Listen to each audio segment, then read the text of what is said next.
বন্ধুরা অটল পেনশন যোজনা এই যোজনাটা একদিকে কিন্তু খুবই ভালো।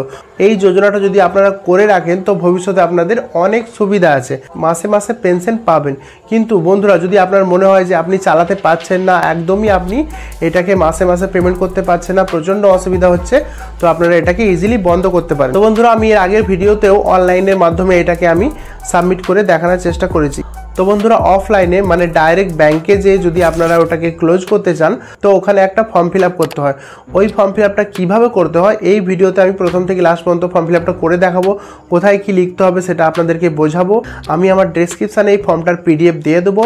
আপনারা যে কোনো সাইবার ক্যাফে থেকে যে বা যে কোনো অনলাইন দোকান থেকে যে আপনারা ওটা ডাউনলোড করে প্রিন্ট আউট নিয়ে নেবেন, বাড়িতে ফিল আপ করে নেবেন, আর যেখানে আপনার অটল পেনশন যোজনাটা চালু করেছিলেন সেখানে যাবেন আর জমা দিয়ে দেবেন। দেখবেন 1 থেকে 2 মাসের মধ্যে ওই টাকা আপনার অ্যাকাউন্টে চলে আসবে। তো চলুন বেশি দেরি না করে চালু করে যাক।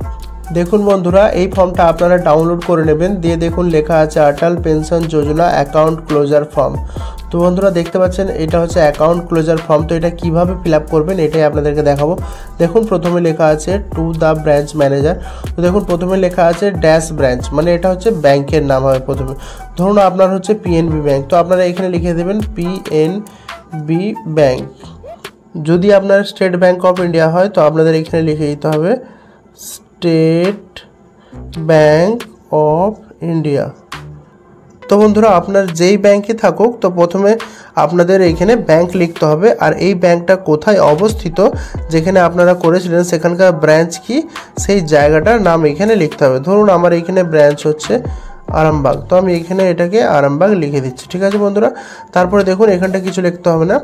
তারপরে দেখুন প্রথমে লেখা আছে প্র্যান নাম্বার। তো বন্ধুরা এটা অনেকের কাছেই হয়তো নেই। যেখানে আপনি APY খুলেছিলেন মানে অটল পেনশন যোজনা খুলেছিলেন সেখানে যাচ্ছেন যখন তো ওটা ফাঁকা রাখবেন, ওখানে যেয়ে ফিল আপ করে নেবেন। আর যদি আপনার কাছে মেসেজ এসে থাকে বা অটল পেনশন যোজনার কাগজপত্র থাকে যেটাতে প্রাণ নাম্বার লেখা থাকে তাহলে এটা ফিল আপ করে নেবেন। তো বন্ধুরা এটা ফিল আপ করে নেবেন, আমি আপনাদেরকে এটাকে মোটামুটি ফিল আপ করে দেখাচ্ছি। তারপরে দেখুন লেখা আছে নেম অফ দ্য প্রাণ হোল্ডার, যার নামে অটল পেনশন যোজনা করেছিল তার নামটা এখানে লিখতে হবে।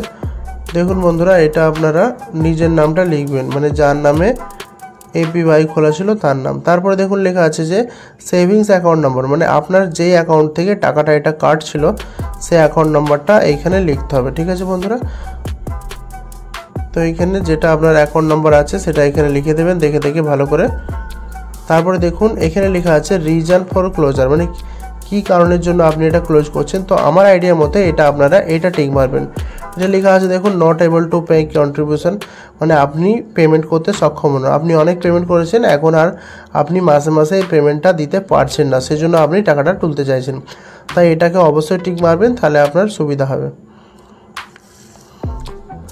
তারপরে দেখুন এখানে লেখা আছে যে সিগনেচার। তো বন্ধুরা এখানে আপনার সই করে দেবেন। এখানে আপনি বাংলা ইংলিশ যেভাবে আপনি ব্যাংকে টাকা তোলা বা জমার সময় সই করেন সেরকমভাবে এখানটা সই করে দেবেন। তারপর দেখুন বন্ধুরা এই যে নিচের পার্টটা আছে এটা কিন্তু আপনাদেরকে কিছুই করা চলবে না, ভুল করেও কিছু করবেন না। এখানে দেখুন লেখা আছে to be filled by bank, এটা ব্যাংকের লোকেরা ফিল আপ করবে, দিয়ে স্ট্যাম্প মেরে আপনাকে এই স্লিপটা এখান থেকে ছিঁড়ে আপনাকে দিয়ে দেবে। ঠিক আছে বন্ধুরা, এখান থেকে ছিঁড়ে আপনাকে এই নিচের স্লিপটা দিয়ে দেবে। আর আপনাদের দেখবেন এটা ফিল আপ যেহেতু করে নেবেন সই করে দিয়ে ব্যাংকে জমা দিয়ে দেবেন, 1 মাস পর দেখবেন আপনার অ্যাকাউন্টে চলে এসছে। যদি আপনার টাকা না আসে তো পরে এই স্লিপটা দিয়ে আপনারা ব্যাংকে দেখাতে পারবেন যে আপনারা এটা জমা দিয়েছিলেন। ঠিক আছে বন্ধুরা, তো মনে করে এই স্লিপটা ব্যাংক থেকে ছিঁড়ে আপনারা নিয়ে নেবেন। ঠিক আছে বন্ধুরা, তো যারা এটা ক্লোজ করবেন তারা এটা ছিঁড়ে আপনাকে এই স্লিপটা দিয়ে দেবে। যদি আপনার অ্যাকাউন্টে 1 মাস মধ্যে টাকা না ঢোকে তো 1 মাস পরে অবশ্যই এই স্লিপটা নিয়ে যেয়ে ব্যাংকে দেখাবেন যে আমার টাকাটা ঢোকে না। তো ঠিক আছে বন্ধুরা, আজকের জন্য এই পর্যন্তই।